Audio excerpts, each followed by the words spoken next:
¿Cuál es el auténtico mensaje? Siempre que encuentro a un gerente espléndido, encuentro a un grandioso escucha. Alguien que es capaz de usar sus oídos y sintonizarse realmente. Siendo gerentes, ¿cómo podemos convertirnos en mejores escuchas? El Dr. Lyman Style, uno de los expertos mundiales en el campo de escuchar, dice que escuchar depende de nuestra buena voluntad y nuestra habilidad. Como gerentes, la buena voluntad obviamente es el factor de motivación. ¿Queremos oír? Necesitamos sintonizarnos y entender cuán importante es para nosotros, en nuestros papeles como gerentes, el ser buenos escuchas. Sin embargo, la habilidad es algo que podemos mejorar. Existen 6 formas de mejorar nuestra habilidad para escuchar. La primera, asumamos la responsabilidad de escuchar. Asumamos la responsabilidad de escuchar en el proceso de comunicación. Normalmente pensamos que la persona que habla es la persona responsable de la comunicación, pero debemos escuchar particularmente como gerentes y concentrarnos en lo que están diciendo, detenerlos de ser necesario. Pedir que hagan preguntas para cerciorarnos de que el proceso de comunicación llegue a su fin. Número 2, busquen los momentos en que escuchen algo valioso. Siempre me sorprende al estar con el público que de vez en cuando alguien empieza a escribir. ¿Qué están escribiendo? Escucharon algo que les pareció de valor en ese momento. La próxima vez que estén escuchando algo, piensen, ¿qué puedo encontrar de valor para mí en términos de lo que se esté diciendo que pueda serme de utilidad? El tercer consejo: hagan anotaciones. Es sorprendente todo lo que ustedes pueden recordar cuando hacen anotaciones. Si jamás revisaran sus anotaciones, aunque yo les aconsejaría que lo hicieran, si jamás revisaran sus anotaciones, los psicólogos nos dirían que el acto en sí de escribir nos ayudaría a no olvidar. El cuarto consejo podría ser el más poderoso de todos. Programen informar lo que están escuchando. Imaginen por un momento que tuvieran que preparar un informe de lo que se ha dicho. Ustedes estarían escuchando con mucha atención, ¿no es así? Es probable que hicieran anotaciones, estarían pensando en el contenido, en términos de cómo iban a preparar ese informe. En cualquier entorno, al escuchar como gerente, digan, debo preparar un informe sobre esto. Eso les servirá como motivación para concentrarse. El quinto consejo: cuando haya distracciones en el proceso de escuchar, regresen al contenido. Un buen escucha comprende que van a existir distracciones. Siempre las hay en un entorno al escuchar. Pero cuando se presentan esas distracciones y cuando se apartan del contenido, deben volver al contenido. Por ejemplo, ahora podrían estar diciendo, Jim va un poco lento en este punto y estoy distrayéndome. Si ese fuera el caso, revisen los puntos que hemos mencionado, pero apéguense al contenido. Lo sexto y último que pueden hacer para aumentar su habilidad para escuchar es identificar y utilizar la estructura. Lo que encontramos cuando la mayoría de las personas hablan es que utilizan una forma estándar de presentar sus ideas. Puede ser enumerándolas, pueden elaborar relaciones, pueden remarcar puntos o pueden pintar un cuadro. Muchas personas hablan en términos de pintar un cuadro. Si se concentran en lo que la otra persona está presentando, será toda la diferencia del mundo. Muchas personas usan la causa y efecto como un ejemplo. Les dirán, aquí está el problema, aquí está la causa, aquí está el efecto.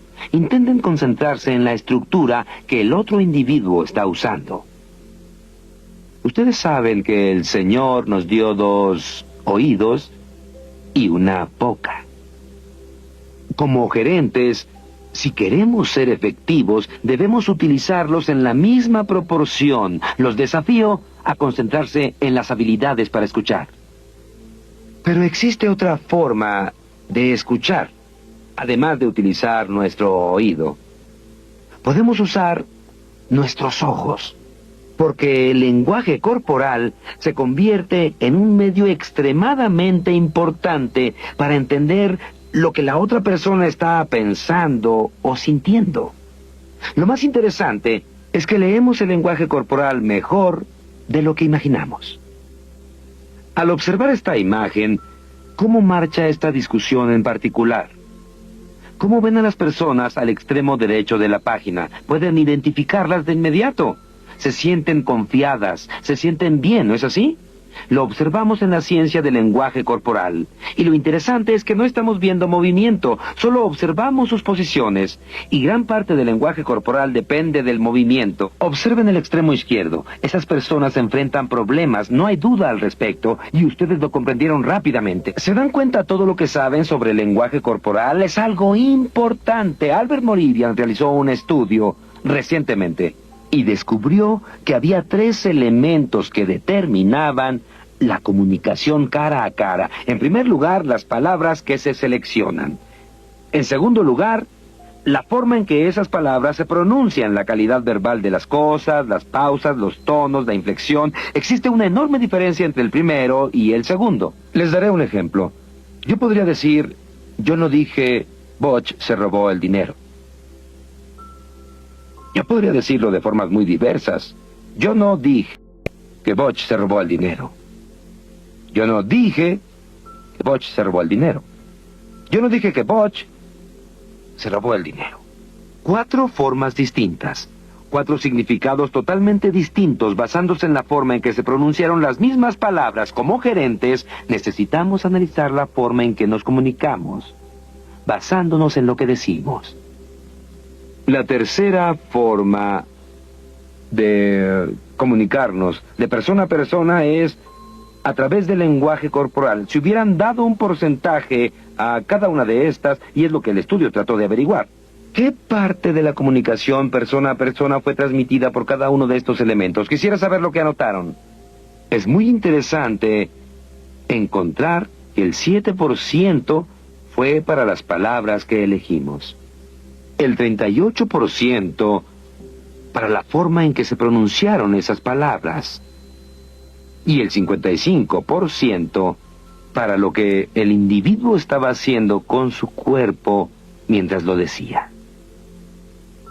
Tomemos 2 ejemplos de lenguaje corporal y busquemos la forma de entender mejor lo que está pasando. Me agrada usar un ejemplo en grupos más grandes. No lo haré aquí, pero permítame decirles lo que hago. Normalmente llamo a un caballero de la última fila. Le digo que se acerque y le pido que se pare al frente. Yo me hago a un lado y digo, vamos a usar a este caballero como un ejemplo de lenguaje corporal. Todos los ojos se concentran en el pobre individuo que está aquí. Y yo les pregunto, ¿cómo está parado? ¿No está parado en la típica posición de la hoja de parra? ¿Por qué se para en esa forma? Tal vez existen 2 razones. Para empezar, cuando lo llamé mientras él caminaba, pensó, ¿será posible que...? Esa no es la razón del lenguaje corporal. La razón del lenguaje corporal, según nos indican los psicólogos, es que cuando nos sentimos incómodos, nos paramos en esa posición de hoja de parra. Observen lo que pasa con un cambio muy pequeño en esta posición, de tener las manos al frente a colocarlas atrás. ¿Recuerdan al director de la preparatoria? ¿A su comandante en jefe? ¡Oh, qué cambio se ha presentado en mi conducta solo por colocar las manos al frente o colocar las manos atrás! Existen 2 razones por las que estudiamos el lenguaje corporal. Una, obviamente, es entender, y tal vez lo más importante es entender cómo está pensando la otra persona y lo que ella está sintiendo. Es algo tan importante y podemos saberlo por la posición de su cuerpo, pero la segunda razón también es importante. Como gerentes es necesario que pensemos en esto. Existe un efecto directo en la posición corporal que asumimos y cómo nos sentimos. En otras palabras, si ustedes asumen una posición corporal segura, tenderán a sentirse seguros. Si asumen una posición corporal insegura, tenderán a sentirse inseguros. Vamos a analizar algunas de las posiciones seguras. Ya hemos mencionado que una de ellas es las manos detrás de la espalda. Esa es una posición segura. ¿Qué opinan de esta? ¿Qué opinan de las manos en la nuca? ¿Pueden imaginar a dos abogados apoyados en sus sillas? Ese es poder, esa es seguridad, esa es otra posición corporal que expresa confianza. Aquí hay otra. ¿Han visto a alguien sentarse a horcajadas en una silla? Esa es una posición segura, ¿no creen? Sentarse a horcajadas. ¿O qué opinan de esta? Es una posición muy sutil que llamamos empinarse.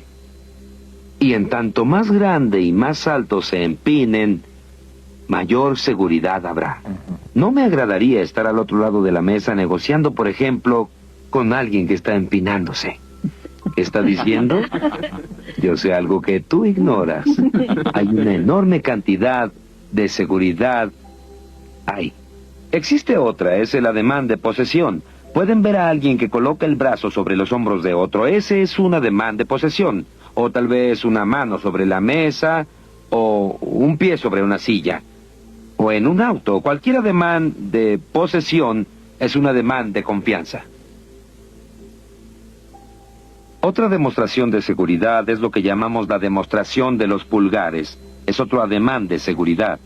Pueden imaginar a un individuo de pie con sus manos en los bolsillos y los pulgares hacia afuera. O tal vez en las bolsas de atrás, mostrando los pulgares. La exhibición de los pulgares es una verdadera demostración de confianza. Existe una demostración final de confianza, particularmente en la mayoría de las culturas occidentales, aunque esto varía un poco de cultura a cultura. Se trata del contacto visual. Pueden demostrar confianza manteniendo un contacto visual. Ahora, como tenemos ademanes de seguridad, debemos poner atención a los ademanes que denotan inseguridad. Ya les hemos mostrado uno. Se trata obviamente de la posición de la hoja de parra. Existen otros, sin embargo. ¿Han observado a un individuo que al hablar con frecuencia tiende a llevarse la mano hacia la nariz o a la boca? ¿Qué perciben ustedes cuando yo hago esto? Definitivamente existe falta de confianza ahí. A veces el público dirá, tal vez estén mintiendo. Eso es interesante. Quienes interrogan lo saben. Las personas que están entrenadas para interrogar deben saber que es virtualmente imposible que un individuo que normalmente dice la verdad mienta sin que se lleve la mano a la boca. Piensen en lo que hace un niño cuando dice una mentira. Nosotros los adultos no somos tan obvios al hacerlo, pero es probable que lo conservemos desde esa época. Otro sería la falta de contacto visual. Nos damos cuenta de que la gente se siente incómoda en la mayoría de las culturas, y esto varía dependiendo de la cultura, si no mantenemos un contacto visual. Existe otro que se relaciona con el ojo, y se trata de la velocidad en el parpadeo. Tuve una experiencia en una ocasión en la aduana de un país extranjero. Yo llevaba unas muestras. Al llegar a la aduana, ya había declarado en la forma lo que llevaba. Pero iba con alguien de la empresa con la que trabajaba ahí y me dijeron, Jim, no creo que puedas introducir eso. Permíteme encargarme de eso en el siguiente retén. Así que permanecí en silencio y ellos fueron quienes hablaron. E inmediato nos sacaron de la fila y nos interrogaron en relación a esas cosas. El individuo estaba ocultando un poco la verdad. ¿Y saben lo que pasó a la velocidad del parpadeo? Aumentó. Cuando las personas están tensas, la velocidad normal de su parpadeo tenderá a aumentar. Se puede aprender mucho al estudiar el lenguaje corporal. Ahora tomemos el ejemplo de las palmas. Habrán observado que en ocasiones hago ademanes con la palma abierta. La palma abierta en cualquier ademán significa determinadas cosas. Significa franqueza, significa cordialidad, significa amistad, significa honestidad, significa sumisión, significa todas esas cosas. Cualquier ademán con la palma abierta indica eso. Pero en ocasiones me verán haciendo ademanes con la palma cerrada o con el puño cerrado, o girándolo en esta forma o enfatizando un punto. Y esto es poder. Esto es fuerza. Esto es control. Eso nos lleva a la situación del apretón de manos. ¿Se han preguntado por qué se estrechan las manos en forma distinta? Dan, ¿has estrechado la mano de un individuo que desea asumir el control? ¿Qué pasó con esa situación? ¿Observaron lo que pasó? Se colocó encima. Casi todos aprendemos a estrechar la mano con gran facilidad, pero si alguien desea asumir el control, verán que eso me coloca en la posición de poder y automáticamente coloca a Dan en la posición de sumisión. El poder de entender el lenguaje corporal. Analizamos otras dos situaciones del lenguaje corporal. Por ejemplo, el rascarse la cabeza. ¿Qué significa el que un individuo se rasque la cabeza? Tal vez signifique que no están entendiendo, ¿verdad? Están pensando, están contemplando. Lo que están pensando nos ayuda a entender o qué opinan de la mano en la nuca. Lo vemos con frecuencia. Alguien coloca su mano en la nuca. Hay problemas. Ahí hay una dificultad, ¿no es así? Pensamos en términos de un dolor en el cuello y se lo están frotando. ¿O qué me dicen? ¿Qué me dicen del dedo bajo el cuello? Podría ser un hombre o una mujer, pero es alguien que tiene el cuello ajustado. Ustedes podrán ver que hace esto. ¿Qué está pasando ahí? Están tratando de liberar algo de presión, ¿verdad? Se encuentran tensos por alguna razón. Ahora necesitan analizar y determinar en el contexto de esa discusión qué está ocasionando que se sientan tensos, pero definitivamente les indica que se están sintiendo tensos. Existe otro factor con los ojos, algo que está totalmente fuera de nuestro control, y ese es la dilatación de la pupila cuando se hace más grande. ¿Saben cuándo sucede en forma automática? Cuando nos sentimos bien, cuando somos felices. Y lo opuesto también sucede. La pupila tenderá a estrecharse.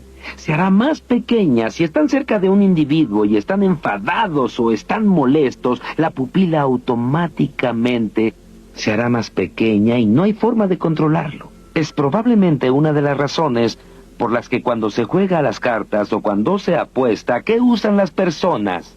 Gafas oscuras. Lo hacen para ocultar eso, porque cuando tienen el juego perfecto, aunque puedan mantener el rostro sin la más mínima expresión, no pueden ocultarlo en sus ojos. ¿Qué opinan de la inclinación de la cabeza? ¿Se han preguntado por qué las personas inclinan la cabeza cuando los están escuchando? ¿O han visto que un animal lo haga? ¿Un pájaro o un gato? Están hablando con ellos e inclinan la cabeza. ¿Qué están haciendo? Se muestran interesados. Están escuchando. Las personas hacen exactamente lo mismo. Es un indicio de interés. ¿Qué me dicen del recogepelusa? ¿Alguna vez han tenido a alguien en su oficina que está sentado ahí recogiendo fragmentos imaginarios de pelusa para después tirarlos? Tienen problemas, ¿verdad? ¿Qué están diciendo? Dicen, estoy aburrido, ya no siento ningún interés. Y es un indicio seguro de que ese es el caso. ¿Qué les parece este ejemplo? Antes de hablar de esto, quisiera hacer un comentario. Cualquier cosa que digamos acerca del lenguaje corporal necesita leerse en contexto. Esto, por ejemplo, en cualquier habitación, en cualquier momento, tal vez un 10 o un 15% de las personas va a sentarse en esta forma porque es muy cómodo. Si hiciera frío en la habitación, tal vez más personas lo harían porque nos proporciona calor esa posición. Pero quiero decirles que como orador sé que si al final de mi presentación el 90% de las personas está sentado así, tal vez tengo un problema, ¿verdad? Porque esta es la típica posición defensiva. Como gerente, en las diversas situaciones que pueden enfrentar, piensen en lo que puedan hacer. Por ejemplo, pueden entrar y hablar con un par de personas y se encuentran sentadas en esta posición. ¿Qué les diría acerca de lo que podrían estar pensando? ¿Y qué les agradaría hacer? ¿No les agradaría sacarlos de esa posición en particular? Porque de acuerdo a lo que dijimos en un principio, en tanto más permanezcamos sentados en determinada posición, empezaremos a sentir lo que esa posición demuestra. Estoy seguro que si tuvieran que permanecer así por más tiempo, empezarían a actuar a la defensiva, así que tratarán de dejar esa posición en particular. ¿Qué opinan del reflejo? Es una excelente técnica que pueden utilizar como gerentes. Lo que eso significa es reflejar el lenguaje corporal que ustedes ven en otro individuo. Reflejar hacia ellos lo que ven en ellos. Esto tenderá a colocarlos en el mismo nivel. Es una técnica excelente para ponerlos en contacto con ese individuo. ¿Qué opinan del uso de la posición corporal desde el punto de vista de poder? Es obvio que el estar aquí hablando con ustedes me coloca en la posición de poder. Miro hacia abajo.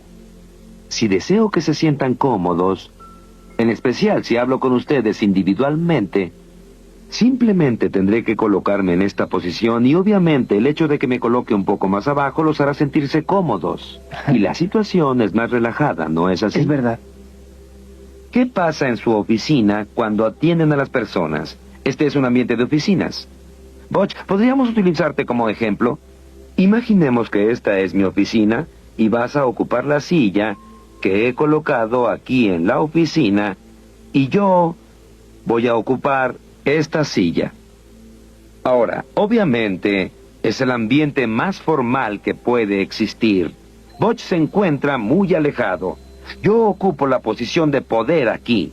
Tengo una silla de respaldo alto, me encuentro detrás de la mesa o el escritorio. Podría hacerlo un poco más cómodo si acercara la silla. Butch, ¿podrías acercar la silla a la mesa? Ahora sí tenemos un ambiente un poco más agradable aquí. Otro cambio que podríamos hacer sería ajustar la elevación para que Butch se sintiera más y más cómodo mientras yo voy bajando. Podría incluso hacerlo sentir más cómodo. Podría cambiar la silla. Vamos a colocarla en aquel extremo, Butch. Si yo coloco la silla en esta posición, de pronto enfrentamos una situación en la que Butch y yo nos encontramos en el mismo nivel. Hemos eliminado este enorme y poderoso escritorio que mantiene mi autoridad y la reduce. Existe algo que podría hacer y que tal vez podría ser más agradable si yo quisiera. Butch, tomemos la silla y vamos a colocarla allá. Yo simplemente podría sentarme aquí, traer otra silla y podríamos discutir las cosas aquí. ¿No creen ustedes que ese sería el ambiente más cómodo? Basados en lo que ustedes quieran lograr, ya sea que quieran exhibir su posición de poder y autoridad y control, o si quieren que el otro individuo se sienta cómodo, pueden ajustar el medio ambiente para lograrlo. Gracias, Butch, por tu ayuda en este ejemplo. Ahora convertiremos la oficina en otro ambiente en el que están funcionando como gerentes. Supongamos que en lugar de ser un escritorio, esta es una mesa. Y ustedes vienen por una negociación muy importante con un individuo que ya ha ocupado su posición aquí, en la mesa. Afortunadamente para ustedes, hay otras 3 sillas alrededor de la mesa. Una en la posición A, por aquí. Una en la posición B, aquí. Y una en la posición C, por aquí. Ahora, si ustedes desean ser efectivos en esta discusión en particular, en esta negociación, automáticamente pasarán a la silla B. ¿Sí? A. Sí que es interesante. Estoy escuchando A, B y C. Y ¿saben una cosa? Todos tienen razón. Porque cada uno de ustedes está imaginando un tipo diferente de discusión. Si quieren una posición de poder, si fuese una situación típica con un adversario y tuvieran el poder o lo desearan, tal vez quisieran sentarse en la posición C. Algunos de ustedes lo dijeron. Otros dijeron, no, yo quiero el ambiente agradable, voy a eliminar la mesa, así que ocuparé la silla A que está allá y con eso lo habrían logrado. Algunos de ustedes dijeron B. B también es una buena elección. B es la posición de poder en la mesa, ¿no es así? Estando al extremo de la mesa también les proporciona flexibilidad de movimiento y no tener una mesa. O moverse en otra dirección y tener una mesa. Ustedes pueden estructurar lo que desean estructurar basándose en su posición. Hay un detalle más por discutir antes de abandonar el área tan importante del lenguaje corporal. Es su forma de vestir. ¿Creen que existe una razón para que hoy me haya puesto este traje azul oscuro? Sí, el azul oscuro, tanto para los hombres como para las mujeres, proyecta poder. Ustedes no siempre van a querer proyectar poder, pero cuando sea así, el azul oscuro es un color excelente para usarlo con accesorios que contrasten. Si pueden proporcionar más accesorios que contrasten, más poder podrán presentar. Pero algunas veces como gerentes no desearán proyectar poder, preferirán proyectar cordialidad y amistad. ¿Qué colores lograrían eso? ¿Podrían imaginar que yo usara un traje beige o color gris, tonos cálidos, amistosos, terrenales, y accesorios que se mezclen y no proporcionen un gran contraste? Eso proyectará cordialidad y amistad.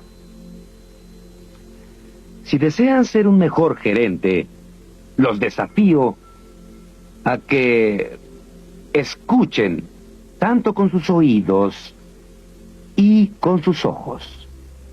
Así podrán sintonizar el verdadero mensaje.